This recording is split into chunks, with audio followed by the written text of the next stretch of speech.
ආයිබෝන් කියලා පිළිගන්න මගේ යාළුවෝ මගේ YouTube channel එකට. අදත් අපි අලුත් වීඩියෝ එකකින් ඇවිල්ලා ඉන්නේ. අද මම ඉන්නේ යාපනයේ. ඔයාලා දන්නවා ඇති මේ යාපනයේ සීරීස් එක වීඩියෝ එකක්. එතකොට අපි දන්නවා යාපනයේ 4 දිග් භාගයේ 4 කොන වලින් උතුරුම කොනේ තමයි පේදුරු තුඩුව කියලා කියන්නේ. හැබැයි පේදුරු තුඩුව කිව්වත් පේදුරු තුඩුව කියන ලොකු ඒරියා එකක්. එතකොට පේදුරු තුඩුවේ අග්ගිස්ස. අන්නේ අග්ගිස්සට තමයි අද අපි ඇවිල්ලා තියෙන්නේ මේ වීඩියෝ එකෙන්. ඔයාලා පේනවා ඇති මේ යාපනයේ මැප් එක. එතකොට මේක තමයි ජැෆ්නා. මේක තමයි පේදුරු තුඩුව. එතන මේ පේදුරු තුඩුවේ මෙන්න මෙතන තමයි මුල්ල. ඒකට කියන්නේ සක්කොටේ කේප් කියලා. අපි ගිහිල්ලා බලමු ඒ මුල්ලට කොහමද කියලා එතන.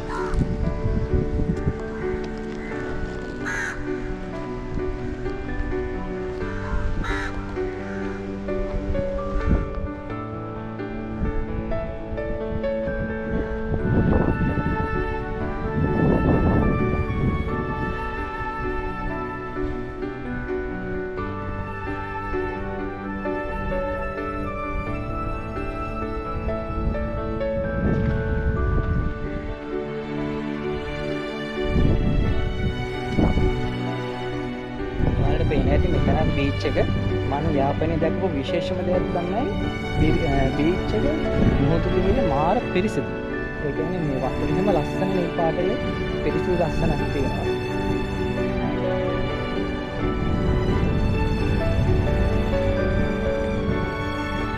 හරි ක්ලියර් වතුර ටිකක් තියෙන මේ බීච් එක.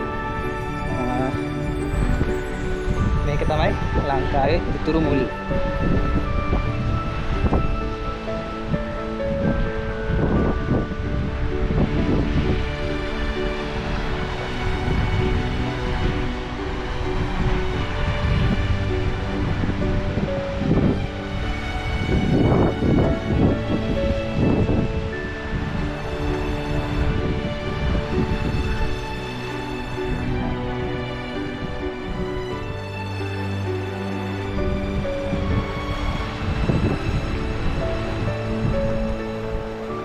මෙතෙන්ට එනවා යාපනයට එනවා නම් අනිවාර්යෙන් මෙතෙන්ටත් එන්න. මෙතන ෆොටෝග්‍රාෆ් එකක් ගත්තොත් ඒක හොඳ සිහිවටනයක් වෙයි. ඉතින් මට මෙතෙන්ට එද්දි මතක් වෙන්නේ ඔයාලා ගොඩක් කට්ටිය දන්නේ නැතුව ඇති මගේ ගෙවල් මාතරයි දෙවුන්දර තුඩුවට ගොඩක්ම කිට්ටුයි. ඉතින් ලංකාවේ දකුණුම කොනේ ඉඳලා උතුරුම කොනට ආපු නෑදෑ ගමනක් වගේ තමයි මට හිතෙන්නේ. ඉතින් ඔයාලා එනවා නම් අනිවාර්යෙන් මෙතෙන්ටත් එන්න. channel එක subscribe කරන්න.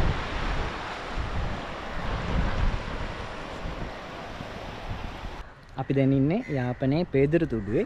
ඒතර පේදුරු තුඩුවේ පැරණි පේදුරු තුඩුවේ ලයිට් හවුස් එක බලන්න තමයි ආවේ. අපි පිටිපස්සෙන් අර තිනවා ඒක. අපි යමු බලන්න ඒක කොහමද කියලා.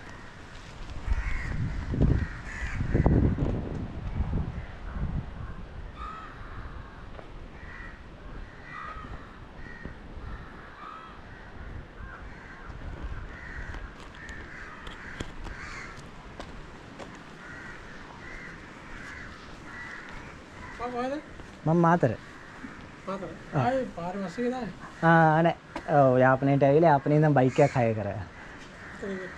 අපේ ගෙඩි.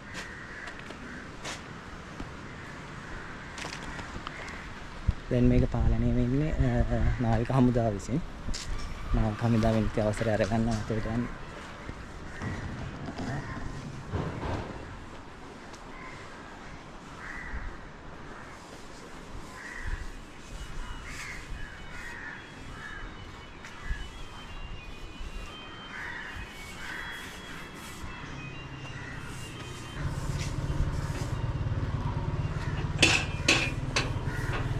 මේක දැන් ඇක්ටිව්ද තාම නෑනේ.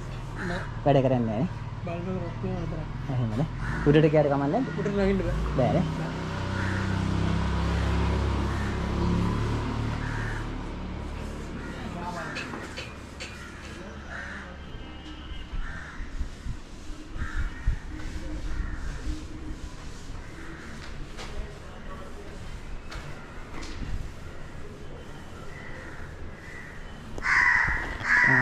අබලන් තත්ත්වයේ තියෙන හින්දා උඩට නගින්න බෑ. ඉතින් අපිට උනට ඇතුළේ ඉඳන් බලද්දි සෑහෙන උසයි. දැන් ඇක්ටිව් නෑ හැබැයි දැන්ට. ක්‍රියාත්මක තත්ත්වයේ නෙමෙයි තියෙන්නේ නේද? ඔයාලා පේජ් එකට එන්න අනිවාර්යෙන් එන්න බලන්න. 1931 6:30 වෙනිදා තමයි නිර්මාණය කළ තියෙන බ්‍රිතාන්‍යයන් විසින්.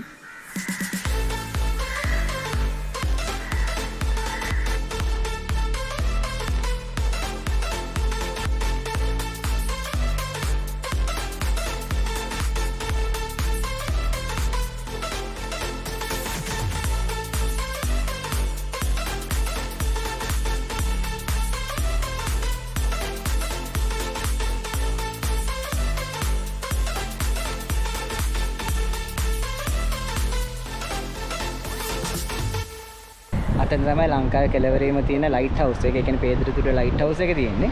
ඒතර ඒ ලයිට් හවුස් එක ආසන්නයේම තියෙනවා ලංකාවේ කෙළවරේම තියෙන තැපැල් පෙට්ටිය. ඉතින් මේක උතුරු කෙළවරේ පේදුරුතුඩුවේ තියෙන අවසාන ලියුම් පෙට්ටිය. ඉතින් මෙතන එනවා මේක තන පොඩ බලලා යන්න අවිල්ලා. එතන ස්මාරකයක් උඩ තමයි අද තියෙන්නේ.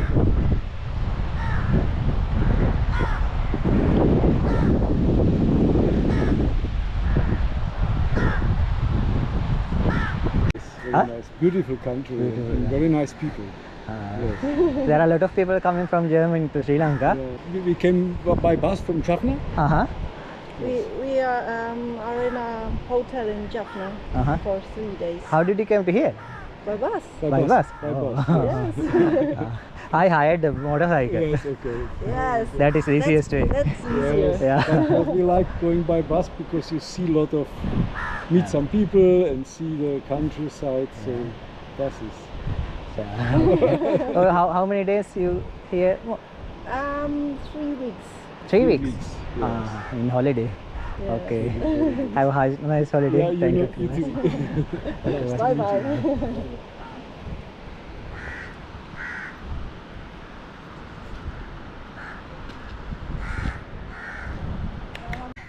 අපි දැන් ඉන්නේ යාපනයේ නගරේ කංකසොන්තරය කියන ප්‍රදේශයේ. අපරාධ මීට කලින් පොඩ්ඩක් එහෙන් තියෙනවා මම YouTube එහෙම සර්ච් කරාම ගිලුණ නැවක් ගැන විස්තර Google එකේ එහෙම සර්ච් කරාම තිබ්බ පරණ ගිලුණ නැවක්. මම දැන් එතෙන්ට ගියාම දැන් එතන නැව නැහැ.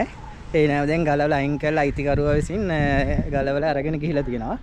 ඉතින් දැන් ඊට පස්සේ එතන ඉඳන් දැන් මම කෙලින්ම ආවේ කංකසන්තරේ බීච් එකට. මෙහි තියෙන බීචස් වලින් ලස්සනම බීච් එකක්, පිරිසිදුම නාන්න පුළුවන් බීච් එකක්. අපි ගිහිල්ලා බලමු කොහොමද කියලා.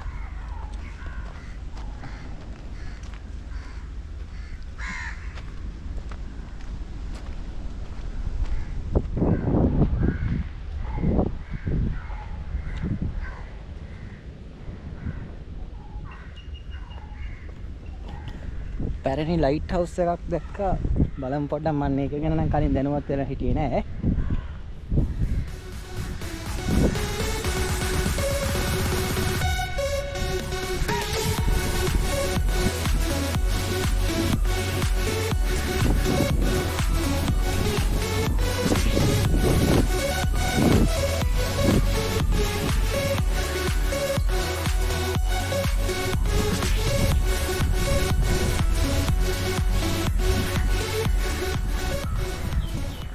පැරණි ලයිට් හවුස් එක.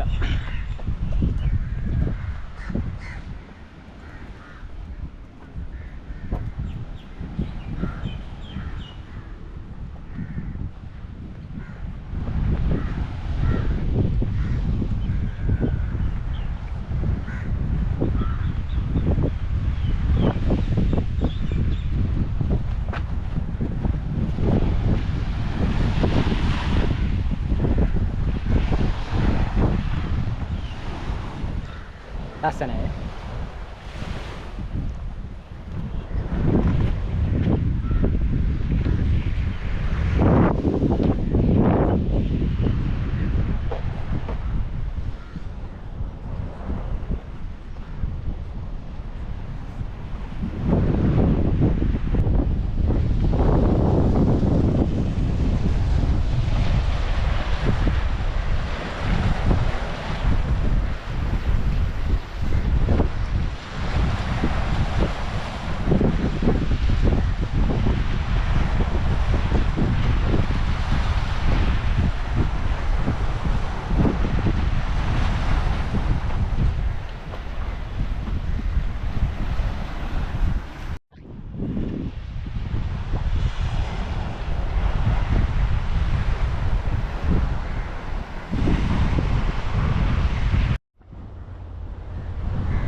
පැරණි ජැටියක මොන හරි නටබුන් ටිකකුත් තියෙනවා.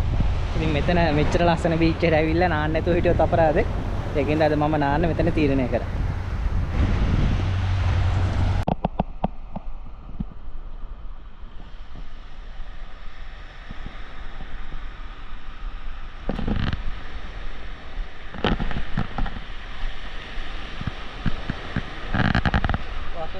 Cool.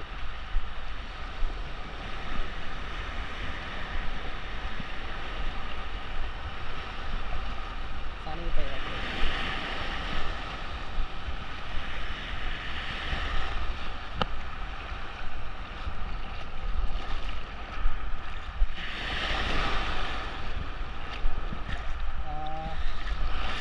November මොහොත තීරයක් තියෙන්නේ. ඒකින්ද නාන්න බය වෙන දෙයක් නැහැ. ආරක්ෂාවට නාවික හමුදාවෙනුත් ඉන්නවා.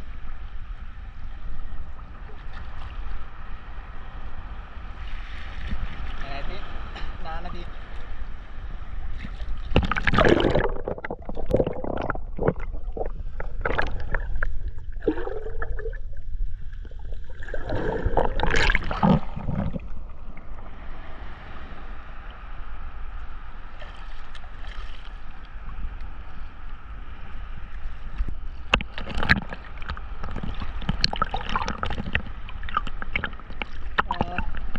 ඇතින් අපිට කංකාසන්තුරේ රේල්වේ ස්ටේෂන් එකක් පේනවා.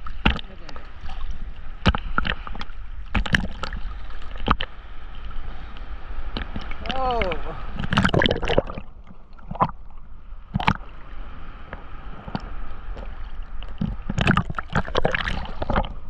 හරි. එහෙනම් ඊළඟ තැනදී හම්බෙමු.